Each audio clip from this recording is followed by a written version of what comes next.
Physical activities daw ang sikreto sa pagkakaroon ni Maine Mendoza ng beach body. At sa kanyang susunod na beach getaway, sinabi ni Maine kung sino ang gusto niyang makasama.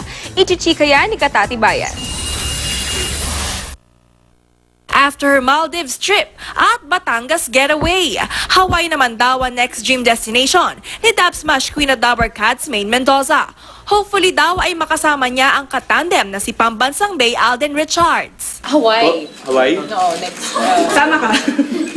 Oo, sana. Pag possible. Makapag-beach ka man lang. Makapag-beach man lang Oo, abroad. puti-puti Alam mo ba, ka hindi ko na. pa na-experience mag-beach abroad.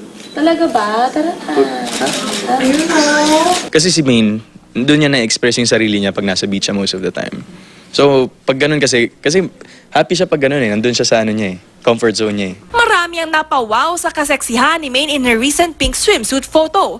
Pati na si Tisoy. Hindi raw nagjejeta si Maine, pero engaged naman sa iba't ibang physical activities. Siguro nakakatulong lang din yung training namin ngayon for the movie. Yes, sobra. Kasi doon nagbabox kami, tapos Muay Thai Muay din. Thai, Pero tapos wala, di circuit. naman ako nagda-diet.